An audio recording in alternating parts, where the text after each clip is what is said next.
even know. I can make your hands clap. Said I can make your hands clap. Somebody save your soul, 'cause you've been sinning in the city. I know too many troubles, all these lovers got you losing control. You like a drug to me, a luxury, my sugar and gold.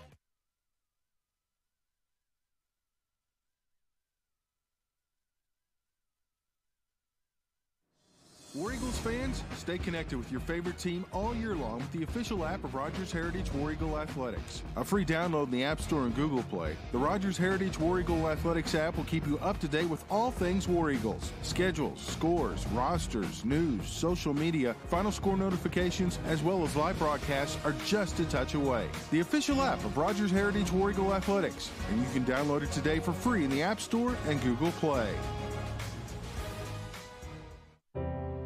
During the Great Depression, nothing came easy. It was a time when you had to keep it real, because times were tough. But with just 5 cents, an old truck, and a load of hay, John Tyson and his family began finding innovative ways to deliver quality chicken to other hardworking people. Today, Tyson continues to find new ways to feed families across the country and around the world, to help put a chicken in every pot, every oven, grill, slow cooker, and skillet.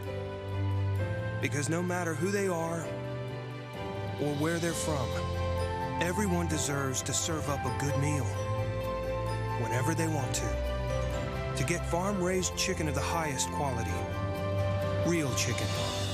At Tyson, we remain committed to this simple promise: to always keep it real, to always keep it Tyson. Try the 3-in-3 meal at Slim Chickens. 3 hand-breaded chicken tenders paired with 3 perfectly fried wings, shaken in your choice of house flavors. Served with fries, Texas toast, and a medium drink. Slim Chickens. Fresh, delicious chicken.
War Eagles fans, stay connected with your favorite team all year long with the official app of Rogers Heritage War Eagle Athletics. A free download in the App Store and Google Play, the Rogers Heritage War Eagle Athletics app will keep you up to date with all things War Eagles. Schedules, scores, rosters, news, social media, final score notifications, as well as live broadcasts are just a touch away. The official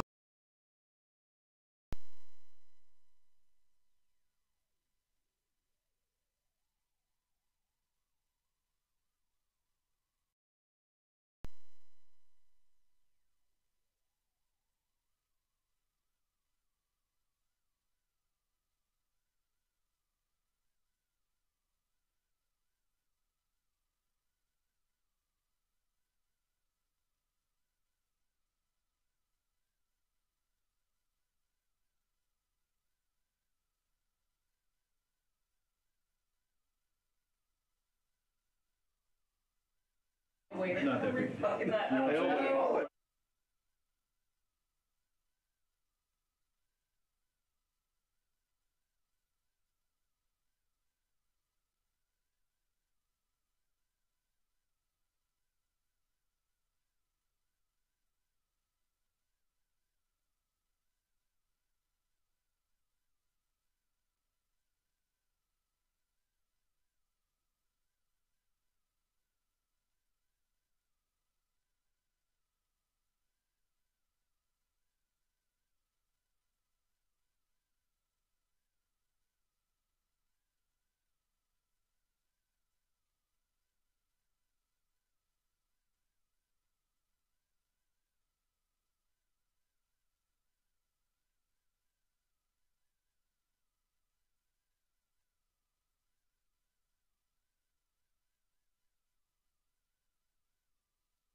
Jeff Anderson and his wife coach with me. They send out a... That's good. Keep in mind we're 11 to Okay, 12. now Brian, one more time. Where They is send out Scott? a text. In which room?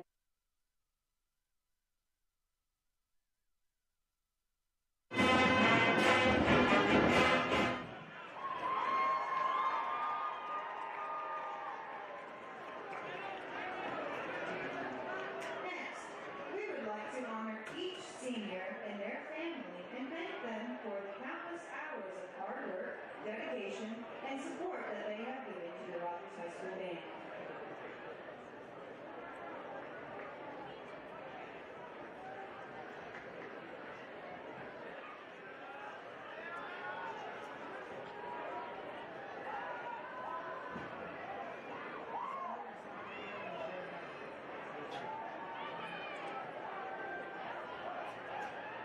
Tonight, we start our recognition with senior percussionist Emma Alexander, daughter of Melissa Alexander. Color guard member Maya Black, daughter of Adam and Angela Black, sister to Zoe. Tenor saxophone Quinn Blevins, son of Brian Blevins and grandson of Zanetta Blevins. Bryn Brock, drum major, daughter of Darren and Susan Brock. Percussionist Isaac Brown, son of Eric and Tina Brown. Color guard member Serenity Brown, daughter of Devin and Lizzie Young, sister to Skylar. Percussionist Bradley Campbell, son to Greg and Renee Campbell. Drum major Katie Cox, son to Jeremy and Paula Cox. Trumpet player Rafael de Jesus Perez, son to Maria Leyva and Emmy Perez, brother to Brittany. Percussionist Jaden Grice, daughter to Lana Grice. Tuba player Nathaniel Ferguson, son to Jessica and Matthew Ferguson and Chris and Whitney Grady. Trumpet player Ryan Ford, son to Matthew and Kimberly Ford. Percussionist Leah Foster, daughter to Jeremy and Christy Foster. Flute player Eli Hedges, son to Jeff and Rhonda Hedges. Trombone player Tyler Hill, son to Randall and Susan Hill. Percussionist Christian Lortz, son to Casey and Jamie Lortz, brother to Gabriel. Trumpet player Matthew McBride, son to Michelle McBride and grandson of Ruth and Paul Dolly with sister Sarah. Clarinet player Levi Wynn, son to Hunk and Maria Wynn. Clarinet player Jose Ortiz, son to Isabel Ortiz, brother to Leslie, Emily, and Daniel. Tenor saxophone Taylor Pomacek, son to Mackie Pomacek, and percussionist Tyler Pomacek, also a son to Mackie Pomacek. Trumpet player Ethan Cox, son to Michael and Janelle Cox. Percussionist Alan Butner, son to Tony and Amy Butner.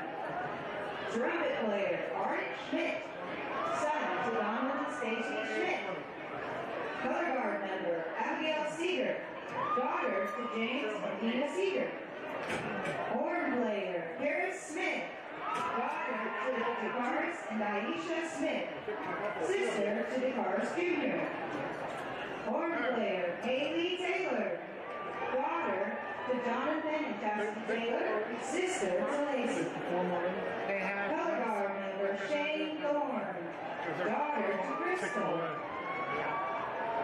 Baritone player Sarah Whitehead, daughter to Mike and Annie Whitehead, and sister to Yuliana. And last but certainly not least, tenor saxophone player Wyatt Williams, son to Murray and Megan Williams. Let's give all of these seniors a big round of applause.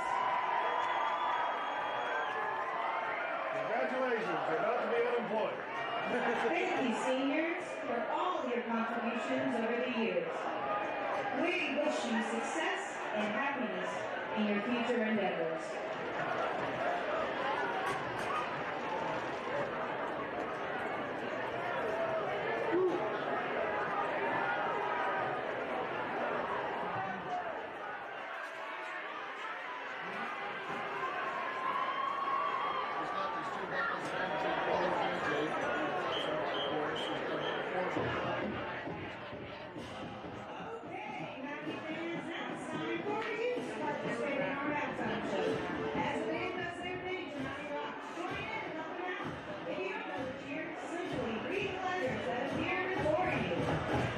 Pay for money.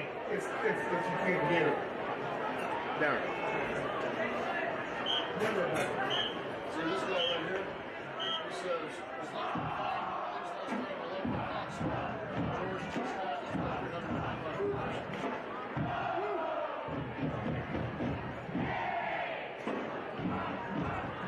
If you find some wrong way, I'll look it up. That's a big one.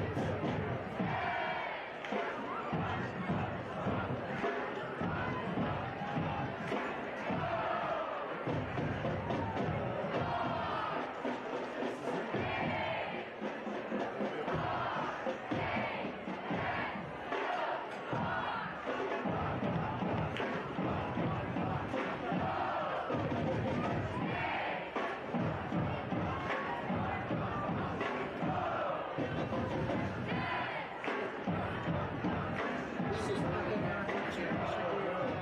17 Street. And they could try to do something for $80.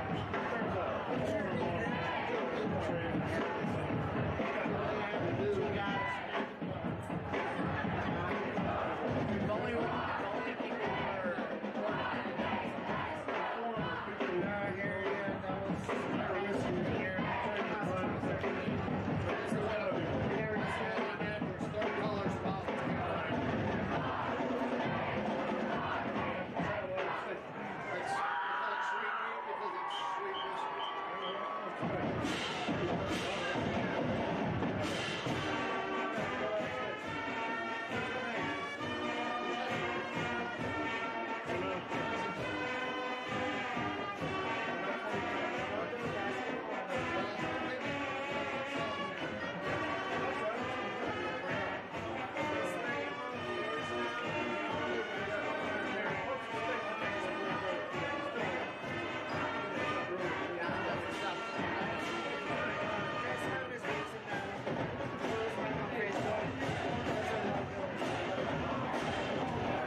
What do you think of the halftime show when you saw right there?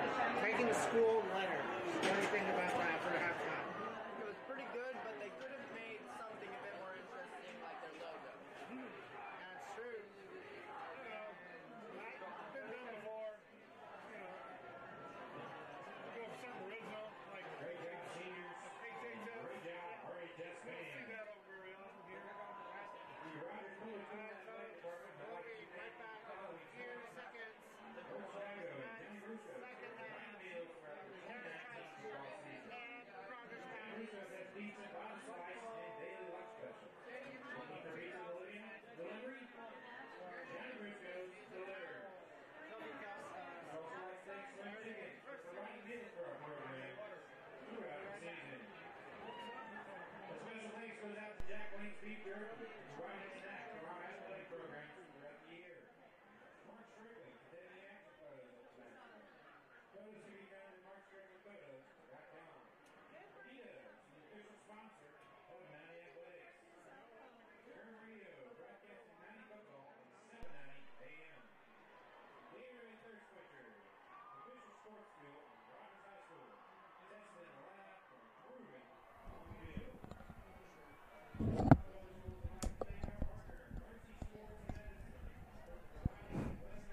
Okay, we're up. We're almost up. We're almost up. Oh, stress.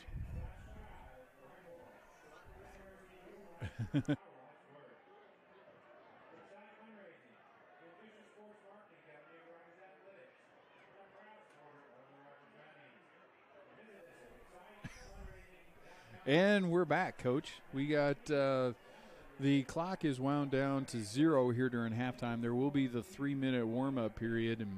And Coach, we got a game right now. It's a one-score game. It's 28-20 with the Mounties, and a game so far that just hasn't disappointed. No, it's been an exciting game, and it's always great to see high school athletes situations be successful and make plays. And we've had some big plays. Jeb Brown with a couple big touchdowns, and Brandon Baxley with a couple longer field goals, and we've seen the Mounties and Hunter Lloyd make some great passes and great runs, and it's been an exciting Friday night high school football game. Yeah, I don't think a lot has been unexpected, except maybe the Baxley field goals. Like, we haven't seen a lot of those this year, but we're in a score where field goals make a little bit more sense, and obviously those two field goals. But what Rogers is doing offensively, it should not be a surprise at all. They're going to try and get the ball in the hands of Mason Ross on the edge, and Hunter Lloyd's going to have the ball in his hand almost all the time trying to deliver it to people. What we've seen is from the War Eagles, we've seen a couple of big turnovers.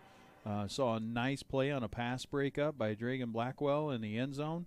It's just it's fun to see him out here making plays. Yeah, and it's been an exciting rivalry game, and it's been a little heated at times, which can be expected, but you want your kids to play with emotion. Some of that's okay.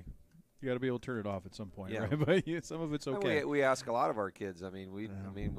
We push them to be competitive and play with passion and to compete and never give up. And then all of a sudden it goes overboard, and then we want to condemn them. I think there's a kind of a fine line there, and the kids are playing hard, and sometimes things get out of control. But that's all a part of it.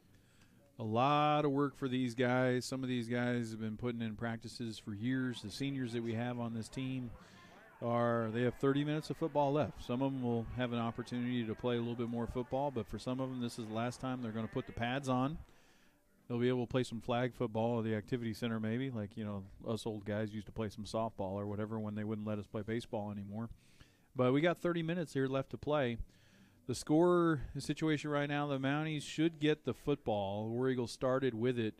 So they'll have the football and an 8-point lead, and a play that the War Eagle defense really needs to make here to try and keep this at an 8-point lead and give our offense the ball back with a chance to make something happen. Yeah, I think a big coming out of the half, the first few minutes out of the halftime are always critical, and they set the tone through the entire second half. And once that momentum gets started, it's hard to get it turned back around. So for both teams here, Rogers starting with the ball, Heritage on defense, and competition, and whoever comes out of here in this first possession on top is going to have an advantage. And one thing, that you have to factor in is, these guys are kids, and, as long as the game is competitive, you're going to see them play at an emotional level that's really, really high. And this being the last game of the year, and some of them the last game of their career, if the score goes the wrong way, you'll see, it's hard to keep playing at that point in time. So that's why I think it's even more important this second half to get off to a good start and get them off the field here. And that's a good point. And then, on the maybe on another side of that, Rogers might be the favorite here, and for Heritage to just hang around and make things a little nervous at the end can have a big impact, especially if Rogers fighting to get into the playoffs. We're going to start the second half. Little end over and kick is going to land on the ground and go out of bounds. It looked interesting for a second. Bounced, and we could have had an opportunity to get to it. But it's going to go out of bounds, and that's the way the second half is going to start. Injuries at Bentonville West look to be piling up for those guys and becoming a factor. They got beat by Van Buren last week, and Bentonville is on top of them 23-0 right now. It looks like the Tigers are on their way to a 7A West championship. It's Harbor 7, Fayetteville 6. Interesting score. Van Buren 17, Springdale 6. If that score holds, this one doesn't matter for the Mounties. They make the playoffs either way. They can get in either with a win or Springdale loss. They hold the tiebreaker advantage with Springdale, and they are both 1-5 in the league. So Rogers is going to start with it at the 35-yard line. Lloyd back to pass. He's going to throw it to his running back in the flat. He's going to get to the line of scrimmage, now across the 40. He'll be forced out of bounds after a gain of about 7 or 8. That's Aaron Rendon on the catch, and just a quick swing pass to get things started for Rogers here in the second half. Yeah, it looked as if that was going to be a big play, but the War Eagles kind of got there, stood their ground, and kind of corralled them a little bit. Still a nice game, but could have been a much bigger gain. Second is short. Lloyd back to pass, looking deep towards the sideline, has a man, makes the completion.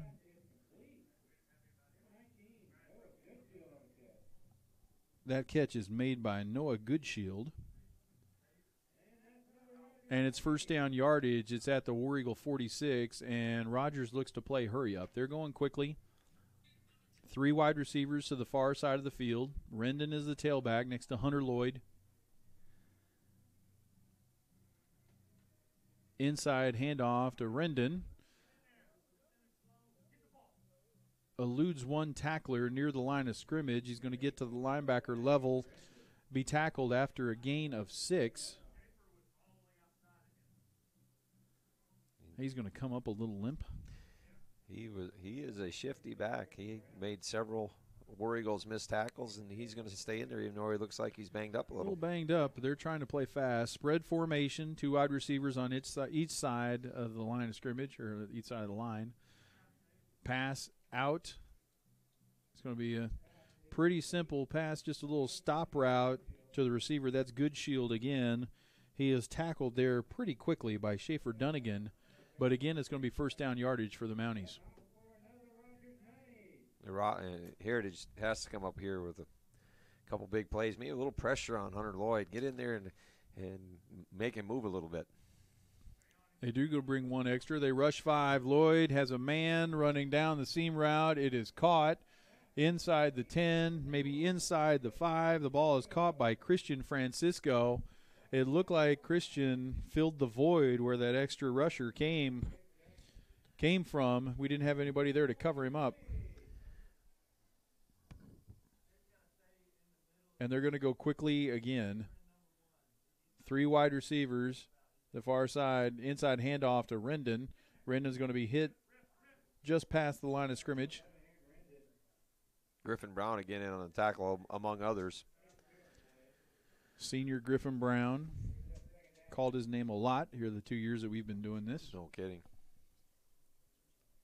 Ball's going to be placed just outside the 1. It's second down and goal to go.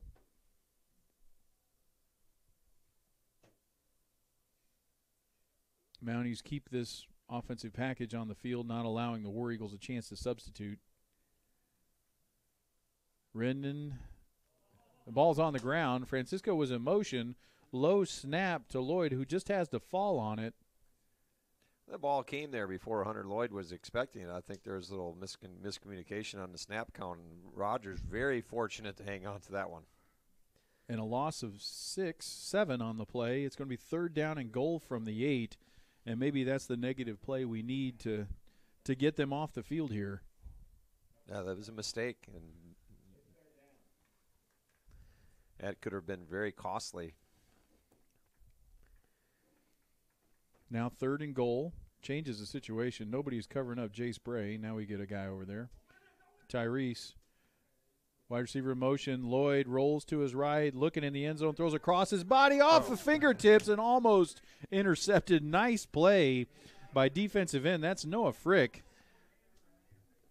The defensive end winds up going back in coverage there, almost made an interception. Would have been a huge interception right there. As it is, I assume we're going to see a Mountaineer field goal attempt. Well, Hunter Lloyd there, made the quarterback mistake of his life right there, throwing the ball back against the grain. So they are not in field goal formation here. It is 4th down and 8. I imagine they're going to try and draw us off. And they are not. They're going to roll it left. They ran a trick play. They're throwing it back to a tackle. Flag on. Illegal shift. And they're going to call an illegal shift. So they had all kinds of motion. They moved people all over the place, and they threw it back to 64. 64 is R.J. Long, a senior guard. Lined up there as tight end, but the play was going nowhere from the beginning. He would have had a play to tell his grandkids about, but they're calling an illegal shift. The referee called it immediately. He didn't even put up a signal for touchdown. It was his flag. Legal shift is the call, so that's going to be now 4th and 13. Another situation right there, Coach, where they probably had that play in their back pocket all year, and they get an opportunity to use it, but the illegal shift, and it was well executed.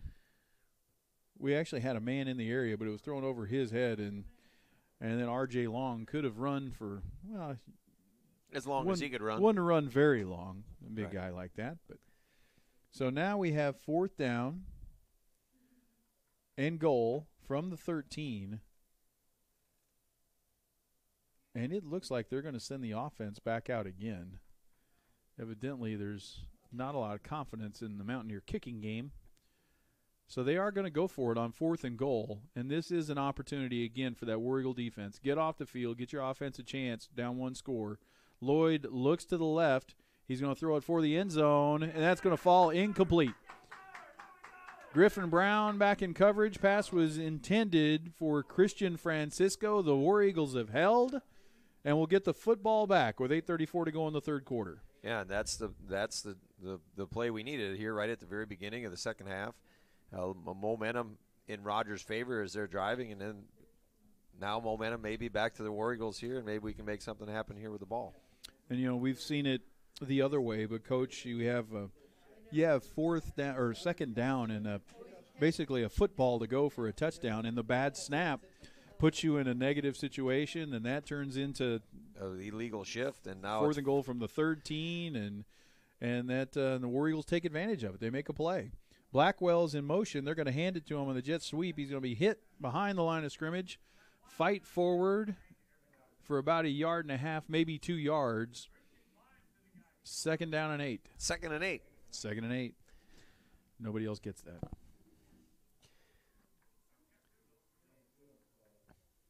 Ball is at the 15-yard line. War Eagles will be deliberate, use their huddle. Nick Winters wide this side. Brandon Morrell wide right side. Inside handoff to Eli Craig. Nice fill. Nice play by the Mountaineer linebacker or secondary player. Trevor Austin. Trevor Austin came up from his free safety position. If he doesn't make that play, Eli's got a lot of space. Beautiful tackle and a save of a big gain for the War Eagles. Nice play by Trevor. Instead, it's going to be 3rd down and 8. War Eagles got what they wanted there, but a nice play from the free safety. 3 wide receivers to the far side of the field. If you're listening to us, War Eagles are moving from right to left. Fake the handoff. Jeb eludes one tackler. He's going to get himself into the secondary. He's going to fight forward. He's going to have 1st down yardage. Boy, Rush came outside. Yeah, go ahead, Coach. He's made some big plays tonight for the War Eagles with his legs. We haven't seen that all year.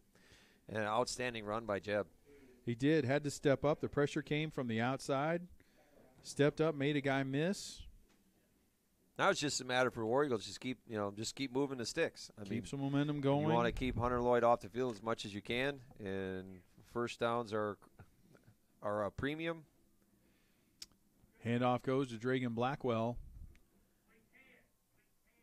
Mountaineers have made some type of adjustment. We're having difficulty running the football like we were not earlier. That play made by the defensive tackle, Andy Vargas. 6'3", 315-pounder, according to my roster. And one Griffin Brown enters the ball game on offense. Excellent. Good for Griffin. Playing a tight end position. Probably expect him to be blocking here. Inside handoff, Dragan Blackwell. Dragan makes a guy miss. He's going to fight forward to the 30-yard line. He's going to bring up third and manageable, third and about 5.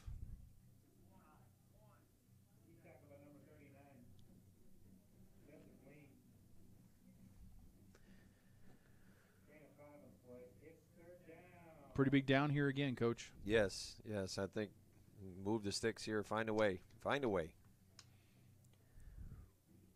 Two receivers, far side of the field and the near side of the formation. They're going to fake it, and Jeb again, he's going to tuck it up, gets hit but fights forward. Excellent second effort by Jeb Brown. That one's going to hurt a little bit, but it's going to be first down yardage. War Eagles back in business again here at the 35-yard line. You know, in high school athletics, it's always nice to see that almost coming out party of a kid kind of growing up and becoming mature. And you're seeing that out of Jeb Brown tonight as a junior moving into his senior year. He's starting to look like a senior quarterback. And you mentioned we just haven't seen this with his legs this year. Blackwell's in motion. They're going to give it to Eli Craig, and the play's going to be blown dead. Flag is down on this side of the field. It's almost assuredly a false start on the War Eagles, which will back us up 5, be first and 15 back at the 30-yard line. 5:15 to go here in the third quarter in an 8-point ball game.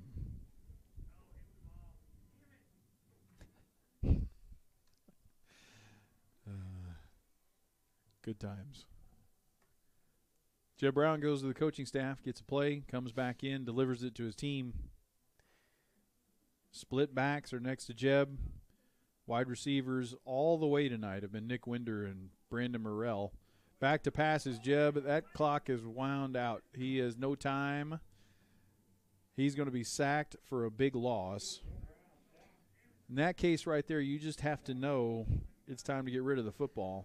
He kept his eyes downfield, though. I'll give him credit for that. He hung in there, and you know, everybody in the stands wanting him to throw it away, but he did. Trying to make a play. It's a loss of 12. I'll bring up 2nd and 27 by my math. Ish. It's not 2nd and 18 like the board says. No, it's more than that. Let's see if we can get a chunk of it back right here. Back to pass. He's going for a lot of it. Both receivers running go routes to this side of the field. The ball's going to fall incomplete. Nick Winter, Brandon Morrell, both running similar routes. Yeah, the ball kind of landed between them. You know, our neighbors, overhearing our neighbors discussing that play, I don't think it was executed properly.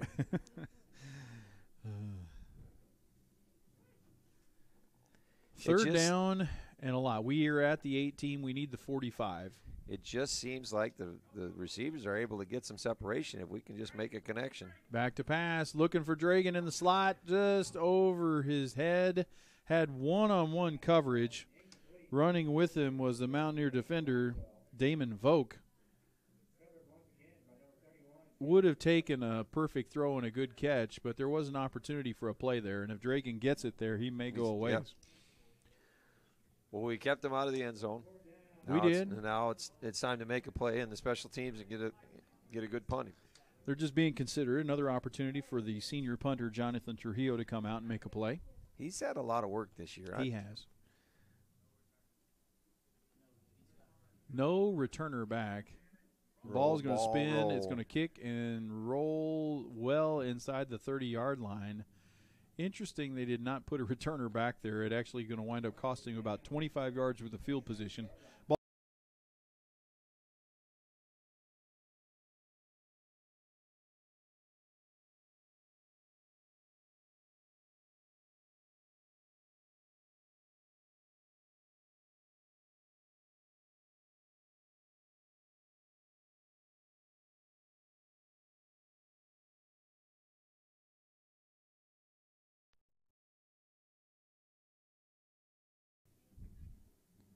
Lloyd back to pass. He's looking across the middle, has a man.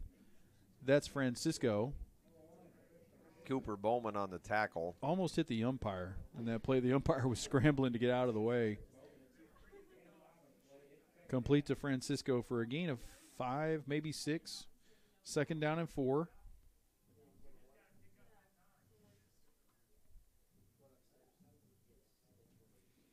Inside handoff to Rendon. He is hit pretty immediately.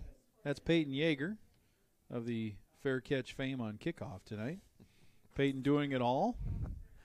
Fair catch, Peyton Yeager. That's it. Going to be Yeah, third down and 2. He has a new nickname. He'll carry with him the rest of his life. We'll just call him FC. FC. Peyton Just make people Yeager. wonder what we're talking about. 3rd down and 2. Another chance to make a play. Ball's at the 37-yard line. See what we've got here defensively. Fake the handoff. That's Hunter Lloyd. He stumbles a little bit. He tries to get to the corner, and he is. Nice effort by the quarterback.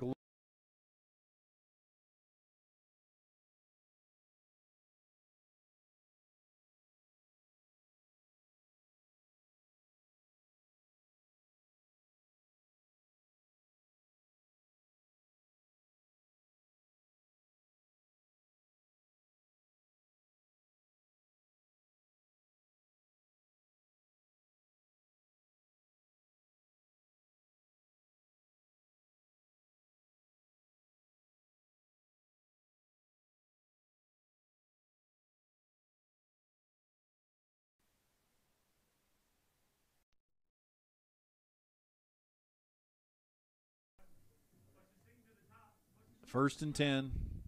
Lloyd looking to the left, now throwing deep, looking for Mason Ross. He's got him. It's completed the 30, the 20, the 10, 5, touchdown. And just like that, a flag is down. That's going to be unsportsmanlike conduct, I believe, but it's not going to matter. As a result of the play, is a 61-yard touchdown to Mason Ross. Got past the defense, and we're not going to catch him when that happens. And it's 34-20.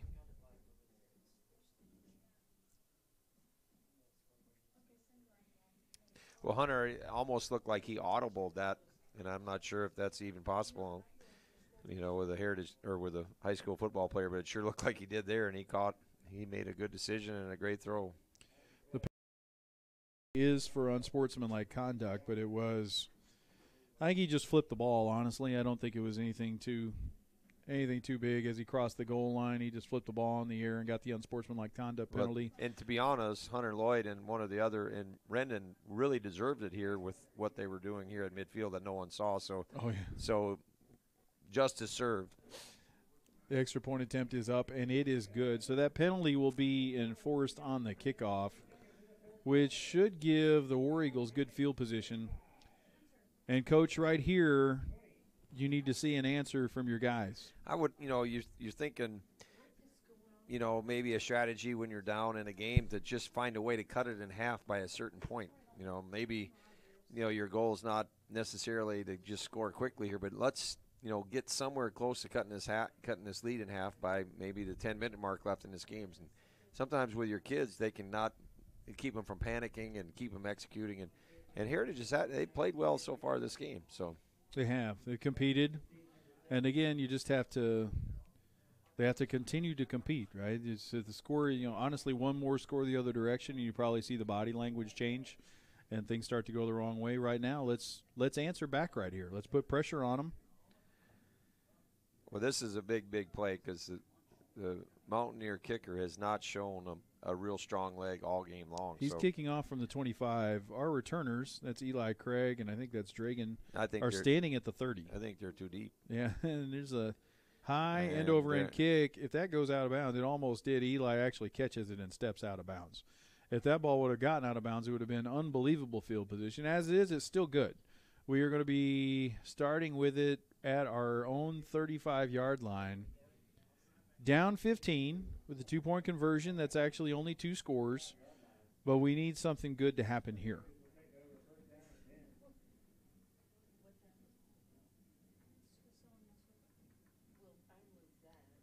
Jeb gets his last instructions from the sideline. Same personnel package almost the entire game, Coach. Yes. Nick Winter and Brandon Murrell out here. Or Morrell. Fake handoff. Jeb fighting again. Hit at the line of scrimmage. Drags the tackler forward. He's going to get 8 yards on first down. Yeah, Another nice. zone read again. Very good. A good job by Reed. That Reed's his brother. Reed Brown. Good read by Jeb. Yes, that's what we're trying to say.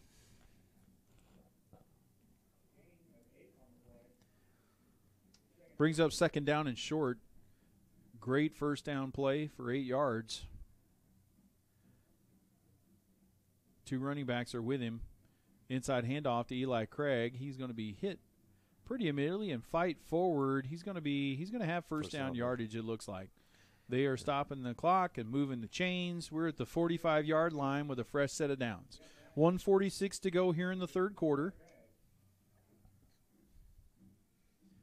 Keep moving the sticks. Critical, no matter how long it takes to get points on this possession.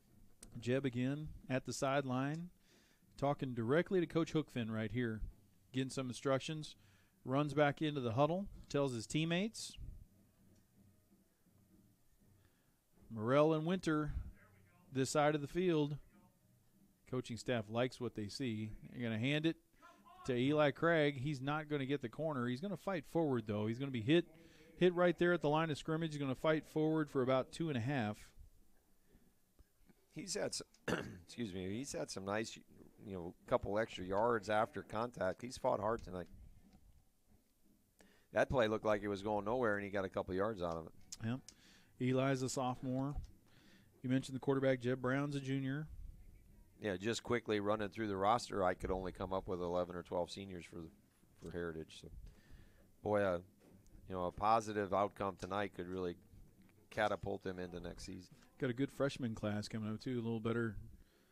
Got some wins out of that freshman group this year. Pass towards the sideline to Winter. They give him a completion and then a fumble. It was caught and then fumbled, and Eli Craig is right there to pick it up, and that's going to turn into a nice gain. Ball is going to be spotted at the 46.5-yard line.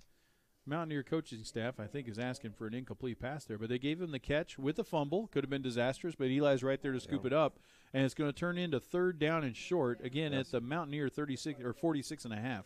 Yeah, I'm not sure if we went to instant replay there if that ball was ever secure, but the dreaded football move.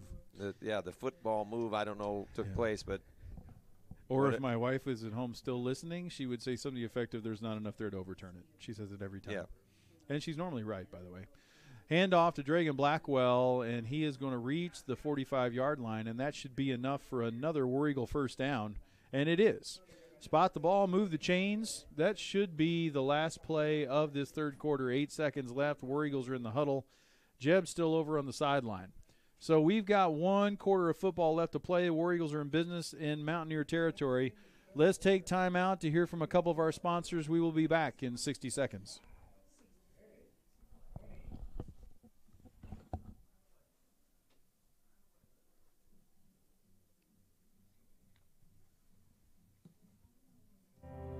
During the Great Depression, nothing came easy.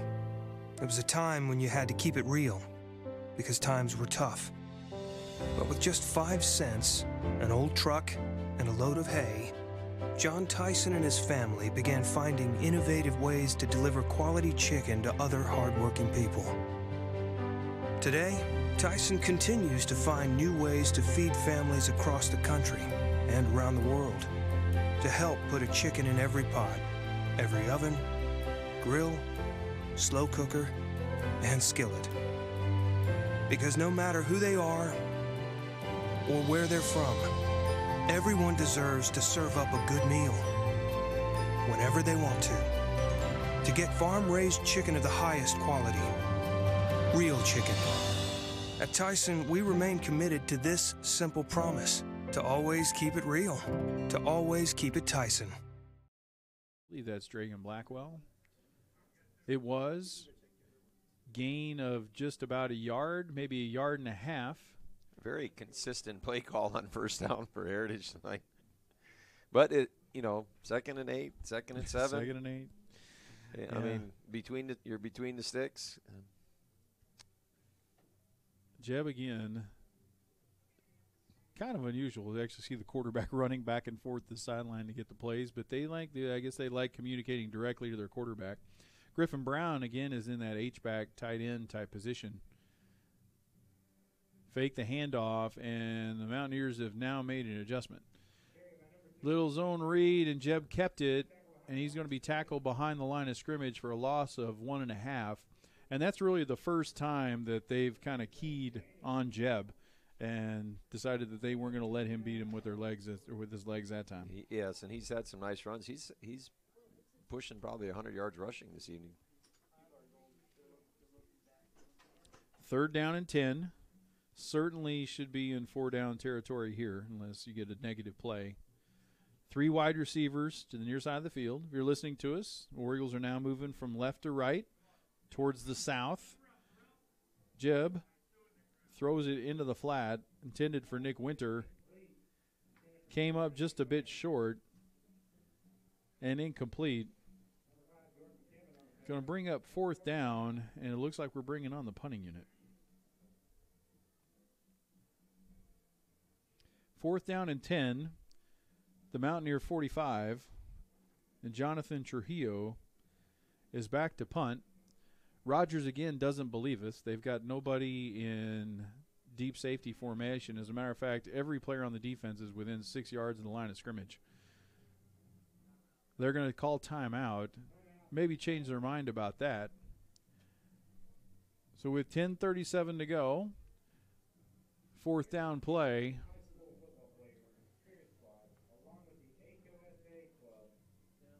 War Eagles look like they're going to be kicking it away.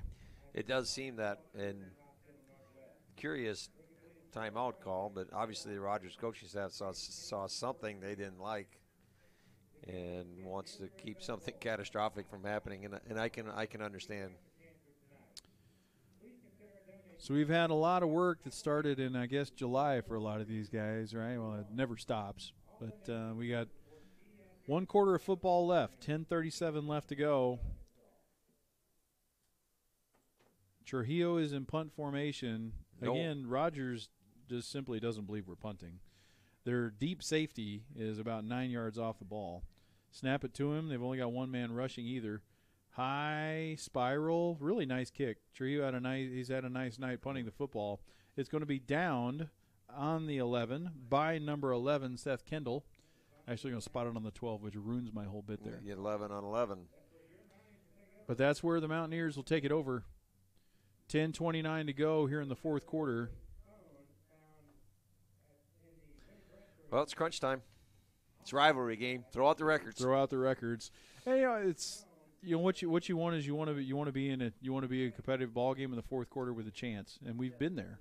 So it's a 2-score game at this point in time. You obviously have to make a play here. You can't go down 3 scores here in the 4th quarter. But fake the handoff. Looking for Francisco. He's got him. He's in the middle of the field. He's going to be tackled by the safety as he crosses the 30 to the 33-yard line. Play is made by Trey Sauls. And if Trey doesn't trip him up right there, it could be a long run for Francisco. Yeah, a nice throw by Hunter Lloyd. And Griffin Brown just missed an interception there. He was right there undercutting that route, but the ball just kind of got there before he could. Good velocity. Inside handoff, Aaron Rendon. Murdoch, one of the guys hitting him. Looks like Yeager's also involved in that tackle. It's going to be a gain of about 3. 2nd down and 7.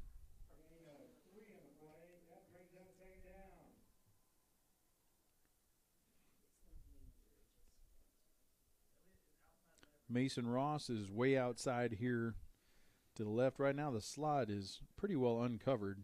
Blackwell's on him. There they go. Now we got Tyrese out in the area to make a play. Lloyd's going to step up and just throw it to his receiver. He's going to be hit right away by Trey Sauls. Nice play by Trey from his safety position. That's Francisco with the catch and a gain of about 3 more. Here we are, 3rd and 3. A pivotal moment here in this football game.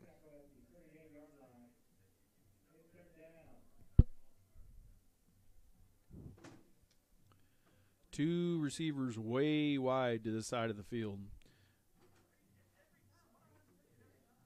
two more on the other side near the hash mark. Lloyd back to pass, looks to the right. He's going to throw it. The ball is low. They're going to give him the catch. There is a flag down here in the middle of the field. Would be a first down if it stands, but that's in the area where it usually is, and we hope it is holding. Yes.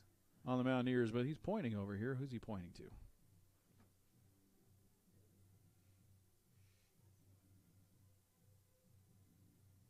Ineligible downfield. We'll take that one too. So that's a little bit of a lesser variety. It would be a 5-yard penalty, but that's going to bring up 3rd down and 9. It's a big play. That's a big penalty, and you know they're looking at a first down possibly if the ball is called complete. Now it's 3rd and long, and again this is a pivotal moment in this one. If Heritage could get the ball back, they could turn this into a 1-score lead, and then boy, anything could happen. Throw out the records. Throw out the records. It's a rivalry game, you know. Throw out the records. 3rd down and 9. Rogers has 4 wide receivers to the left side of the formation. And that's the direction that Hunter's looking. Looking deep. He's looking for Mason Ross, and just over the outstretched arms. He had a couple steps behind us. Chasing him was Elliot Villatoro, amongst others, but it's going to fall incomplete and be 4th down, and the War Eagles have held. And the clock has stopped. Had to hold your breath a little bit on that one. Yeah. And Mason's behind him, and it's a pretty good throw, just a little bit overthrown. Yeah, you just think if he would put just a little more air underneath that one, it would have been a 6. Mounties are in punt formation.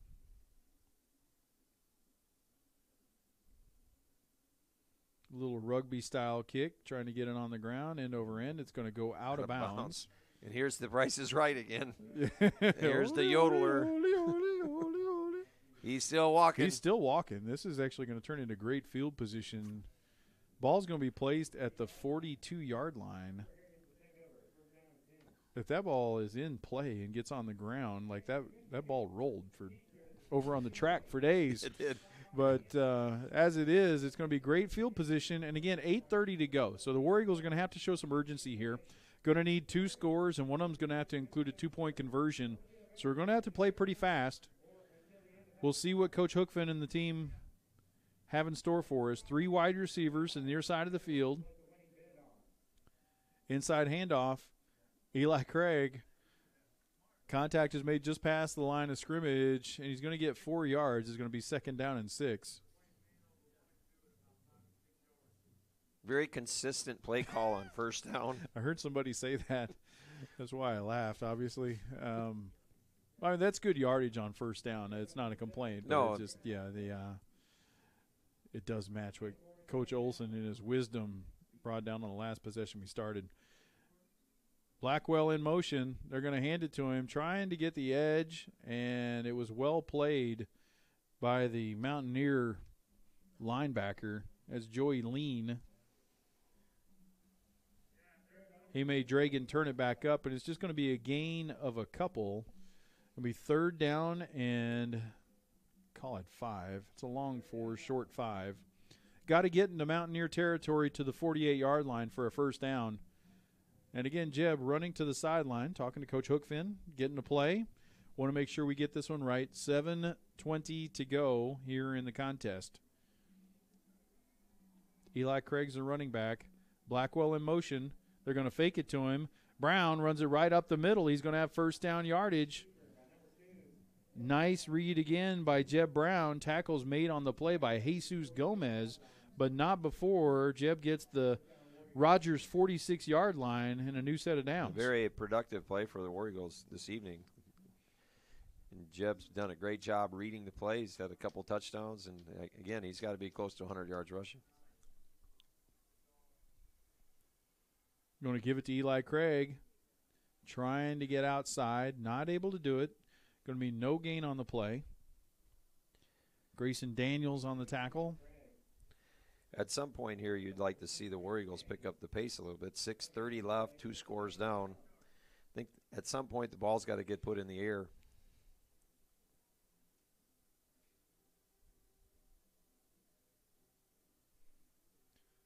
Play clock's at 15, and we're just giving the play to our huddle. 3 wide receivers to this side of the field. Jeb back to pass, looking this way across the middle for Winter. A little high off his fingertips and falls incomplete. Coverage on the play by Jordan McKibben. Ball was just slightly behind the receiver. Pretty nice ball other than that. Opportunity to make a play. Say it that way. Yes. Nick, I think, would tell you that he wishes he had another shot at it.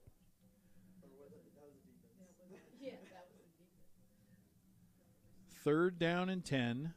We are in Rogers territory at the 46-yard line. 3 wide receivers. Blackwell's in the slot. He's been in motion every time on this, but not this time. Jeb looking downfield. He's escaping a couple rushers. Now he crosses the 35 to the 40, the 45 to the 40.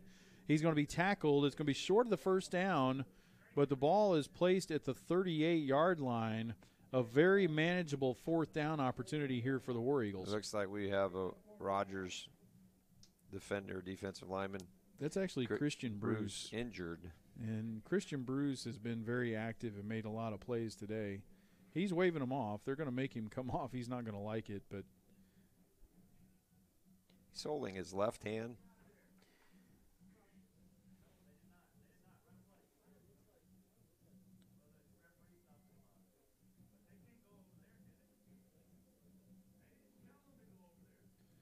He's going off on his own power. As you said, I don't think that one felt real good. He got It looks like it does look like an injury to his left hand or left wrist.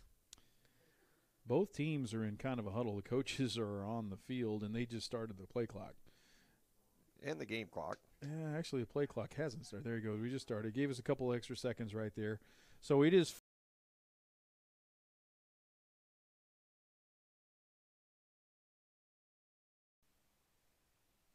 side. Jeb's had a good day, and he's going to be stopped short.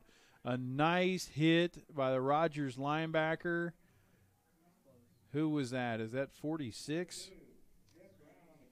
David Martinez came up and made a hit and stopped him short of a yard. Coach, that looked like first down yardage, and it closed quickly. Yes, it did. Nice play by David Martinez. The play of the game thus far for Rogers defensively. So that's 5:24 to go in the ball game. This Rogers offense is not built to use a lot of clock. They normally like to play fast, which you can control, but they also throw the football a lot. Right, and so I they think should give you a chance here if you can make a play. Motion man's Francisco. They're going to fake it to him. Now they actually hand it to him. He's going to be hit in the backfield. Griffin Brown's one of the guys back there. Tyrese Foreman also making the play. Going to be a loss of 1. Second down.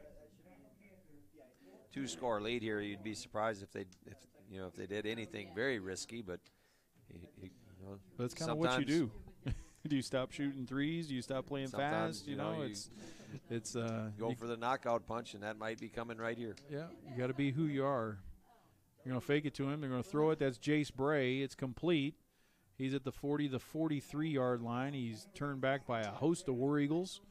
Tyrese Foreman on the play. Garrett Murdoch hustling down from his tackle position to get involved. Griffin's there too. And the War Eagles are going to use one of their timeouts to save some clock right here. On the other end of the timeout, it's going to be third down and about 7. 4:37 to go. Kind of a must have play right here if you want any chance in this. Yeah. No doubt. Play, this could keep Heritage around, knocking on the door.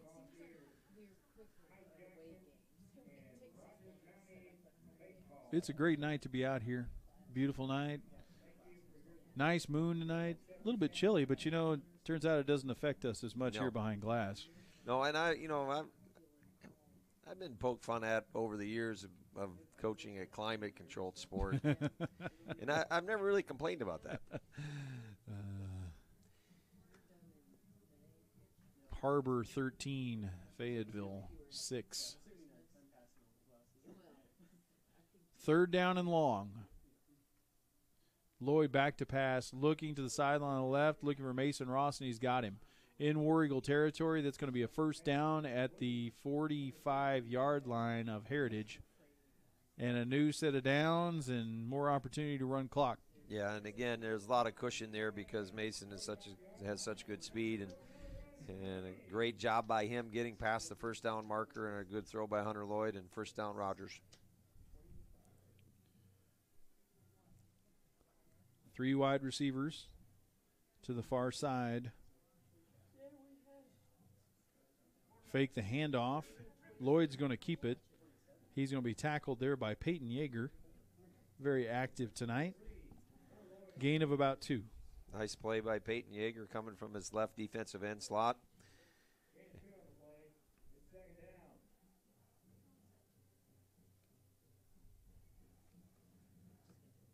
Second and 8.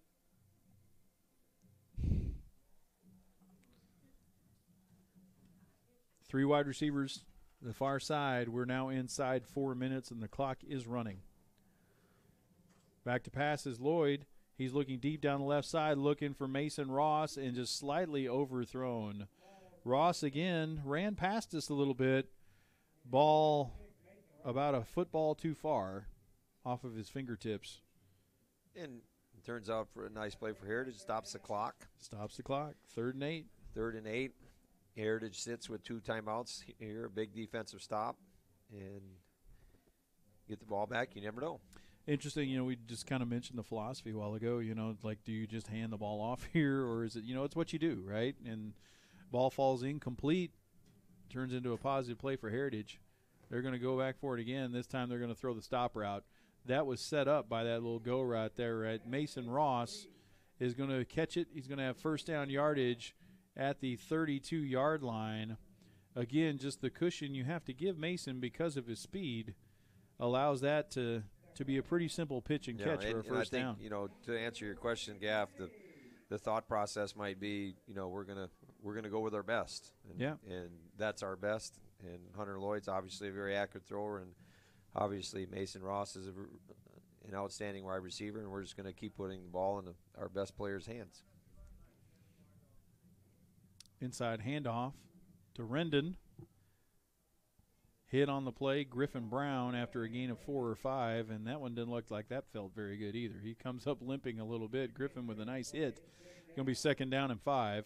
He has been Aaron Rendon has been toughing it out here. He's been kind of banged up for the. That one hurt a little bit too much. Looks like they got a new running back in the game, Joshua Shepard, 5'9", 145-pound sophomore. Looks pretty small standing next to Hunter. Yes, he does. They're going to give it to him on the first play. And it's going to be a nice play brought down by Peyton Yeager. Just grabbed a hold of enough jersey to pull him down. Otherwise, there would have been some space there. Yes, Peyton, outstanding job. Kids are playing hard to the end, and credit to them. We're going to take a timeout, again, just to keep the clock from running any further. There's 2:49 to go in the ball game. It is Rogers 35, War Eagles 20. Pretty daunting task right now to try and win this football game, but let's start by making this play on 3rd down. See if we can get off the field and get the ball back. Rogers knows if they win this, they are playoff bound. Likely to get the 6th seed, which will draw the 3 seed out of the Central, which will be a pretty daunting task. Yes, I think there's a lot of talent in the Central Conference, and the North Little Rocks and the Bryants and the Conways do a great job there with a lot of really great athletes. So 3rd down, back to pass. Lloyd, he's looking deep. He's going for Mason Ross. Coverage on the play. That's Eli Craig back in coverage on Ross on that occasion. The ball's going to fall incomplete. And again, the clock stopped, and it's going to bring up 4th down and 4. So regardless of your system, if you keep the clock running, this game's probably over. Even though we were just discussing that, maybe we keep the ball in our best player's hands, but right, yeah, and it's interesting again because it's not what you do, right?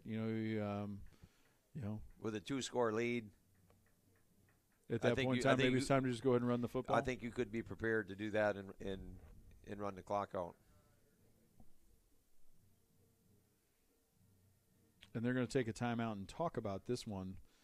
4th down and 4. Coach Lloyd's going to call timeout. The entire team is going to come over to the sideline. The War Eagles are going to do the same. Coaches meet them out there at the numbers. Coach, going to get out of here. You got actual real live basketball to play tomorrow. Yes. Yep. I guess it doesn't count. No, but it's the first time since last season where we've played a game in our uniforms against someone else. That's cool. That's cool. Where are we going? Jacksonville to play J.A. Fair at 4:45, and then a half against Jacksonville. And it should be a tough test. Devontae Davis, Razorback commit from Jacksonville. We'll get a good close look at him tomorrow. So some talented kids in the central part of the state, some tradition, and we need to see what we're made of. And bus leaves at 10 a.m. if you want to get on it. We're going to be in Van Buren anyway. I'll be halfway down there, so we got a cheer competition for Lingle. It's 4th and 4, and here it comes. Fake the handoff. Look it over the middle. That's Francisco. He's got the catch. He's inside the 20. Fight his way down towards the 15. Just a little slant route to the slot receiver, Christian Francisco, and that's going to be good for first down yardage, and that's going to keep the clock running. War Eagles with 1 timeout remaining, it shows on the board. 2:35. Yes, and only and able rolling. to stop the clock one more time. That first down might have sealed it. Now you think they'll run the football?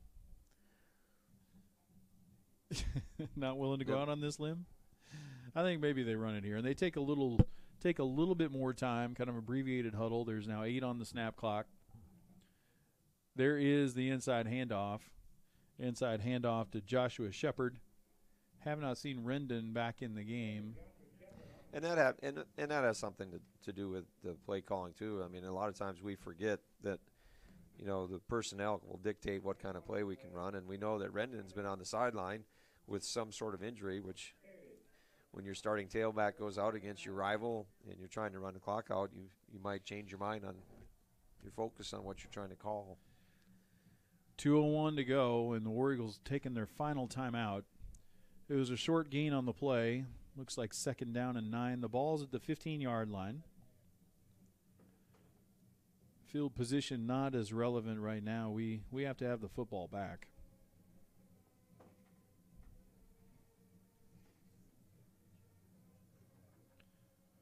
Van Buren 24, Springdale 6. If that score holds, Rogers is in the playoffs, even if we pull off kind of a miracle comeback right here.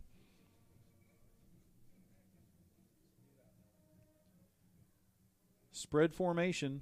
Shepard is the tailback next to Hunter Lloyd. They're going to throw it to him in the flat. They outflank us a little bit. Cooper Bowman's going to make the tackle, but that's pretty well designed. They just sprinted him to the flat. We weren't able to get there on time. It's going to be a gain of 7-ish. And out of bounds, and the clock stops again. It does, absolutely. 3rd down and 1. Ball's at the 12-yard line.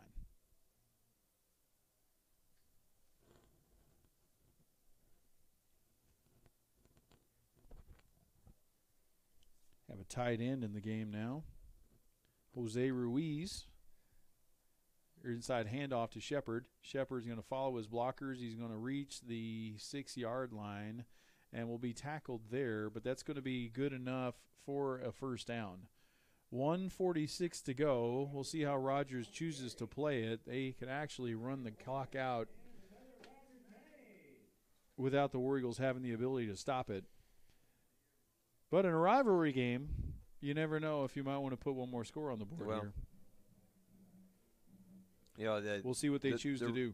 The reality is here with Rogers going into the playoffs, you surely don't want to risk an injury here late in the game. I think it's taking knee time, in all practicality.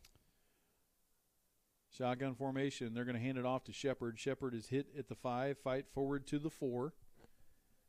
He is tackled there. Dragan Blackwell looks like on the tackle. Dragan's been in the game every play on offense today. He's made several plays from his safety position. Same thing with Eli Craig. Inside a minute, 55 seconds to go. And again, they do not have to run a play. And now this looks like they're going to go to victory formation. Christian Francisco, a wide receiver, is going to be 17 yards past the line of scrimmage, and they're going to go under center for the first time. Lloyd takes a knee. They're going to be victorious on their senior night tonight, and the Rogers Mountaineers are going to be headed to the playoffs. For the War Eagles, Coach, best football game we played all year. Yes, sir. Without question. Finished strong. And a fairly positive note for these seniors to go out on and something to build on for the guys we got coming back. Yeah, I think, as you end the season, I think you want to kind of reflect back. And I think one of the probably the things that will sit in your stomach and make you, will gnaw at you, are things that you wish you would have done better and regrets that you might have as a player or as a coach, that as you kind of evaluate things. So, I'm sure that Coach Hookfin will get with his guys and they'll reflect on what happened this year and start building on the players they have returning and try and put a better product on the field next season. And want to tip our hats to our War Eagle seniors and fought to the very end, and wish them the very best, and wish the Rogers Mountaineers the very best in the playoffs. Yeah, those Mountaineers, 2 words, right? Yeah, good stuff. And again, thankful for our seniors. A lot of the guys that are out there making plays are guys that are going to be back. You got that to look forward to. As I mentioned, a freshman team that had multiple wins, had several wins this year, so got some talent in that freshman group to come back. Coach Hookfin's got something. They're trying to lay a foundation here. We knew this is going to be a rebuilding year, and I think hopefully this is a step. This is a step in the right direction. As it is, we are done here for tonight. Your final score here tonight is Rogers 35, War Eagles 20. Again, want to thank the broadcast team here, all the guys that helped set us up, make us look as good as they possibly can with what they have to work with here, and Coach Olson and I.